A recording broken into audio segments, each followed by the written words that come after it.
രൂപ പെൻഷൻ കൊടുക്കണം, അത് സ്ഥിരമായിട്ട് കിട്ടുന്നുമില്ല. അപ്പോൾ അതിനൊരു വ്യത്യാസം വരണം. നമ്മൾ ജനിക്കുമ്പോൾ മുതൽ മരിക്കുന്നത് വരെ നമ്മൾ സർക്കാരിലേക്ക് നികുതി അടയ്ക്കുന്നുണ്ട്. നമ്മൾ വാങ്ങുന്ന ഓരോ സാധനത്തിനും നമ്മൾ അതിൻ്റെ നികുതി ഉൾപ്പെടെയാണ് നമ്മൾ അതിൻ്റെ വില കൊടുക്കുന്നത്. ആ നികുതിയാണ് നമ്മുടെ രാജ്യത്തിൻ്റെ വരുമാനം. ആ വരുമാനം മുഴുവൻ എടുത്ത് അവർ കൊണ്ടുപോവുകയാണ്. ഈ നികുതി അടയ്ക്കുന്ന നമുക്ക് കിട്ടുന്നത് 1200 രൂപ.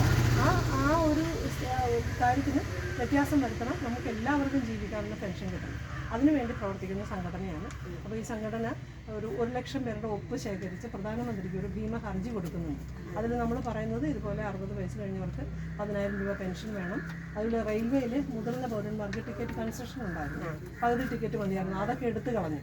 അപ്പോൾ ആ ടിക്കറ്റ് കൺസെഷൻ പുനഃസ്ഥാപിക്കണം എന്നൊക്കെ പറഞ്ഞാണ് നമ്മൾ ഭീമ ഹർജി കൊടുക്കുന്നത്. അപ്പോൾ അതിൽ നിങ്ങളുടെ വിലയേറിയ ഒപ്പുകൾ വേണം. പിന്നെ ഈ സംഘടനയിൽ തുടർന്ന് നിങ്ങളുടെയും കൂടെ സഹകരണം ഉണ്ട്. നികുതി മാത്രമല്ല കൊടുക്കുന്നത്, ഇവരെല്ലാം പിടിച്ച് കയറ്റിയിരിക്കുന്നത് നമ്മുടെ കൈവാറ്റം കൊണ്ടാണ്. നമ്മുടെ വോട്ട് കൊണ്ടാണ് ഇവർ കയറിയിരിക്കുന്നത്. എന്നിട്ടാണ് ഇവർ നമ്മളെ അറിയുന്നത്. വോട്ട് ചെയ്യുന്നത് വരെ മതി വോട്ടർമാർ. പ്രധാനമന്ത്രിയാണ് എനിക്ക് കിട്ടിക്കൊണ്ടിരുന്നത്. പക്ഷെ അതും ഇപ്പൊ കിട്ടുന്നില്ല. വല്ലപ്പോഴും ഒരു മാസത്തിലാണ് വന്നത്. അത് ഇതുപോലെ 1600 രൂപ ആണ്. ഈ പെൻഷനും അതുപോലെ തന്നെ 600 രൂപയാണ് കിട്ടിക്കൊണ്ടിരുന്നത്. നമുക്ക് ഈ 1600 രൂപ കിട്ടിക്കഴിഞ്ഞാൽ മരുന്ന് വാങ്ങിക്കാൻ തികയുമോ? ഇല്ല, മരുന്ന് മേടിക്കാൻ തികയുന്നില്ല.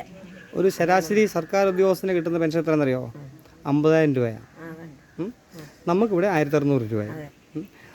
ഇന്നത്തെ പത്രമെടുത്ത് നോക്കിക്കഴിഞ്ഞാൽ അറിയാം, 2 ലക്ഷം രൂപ പെൻഷനുള്ളവരൊക്കെ ഇന്ന് പെൻഷനായ വാർത്തയുണ്ട്. ഈ 2 ലക്ഷം രൂപ 10 പേർക്ക് വീതിച്ച് കൊടുത്തു കഴിഞ്ഞാൽ 10 കുടുംബങ്ങളിലെ പട്ടിണി മാറി കിട്ടും.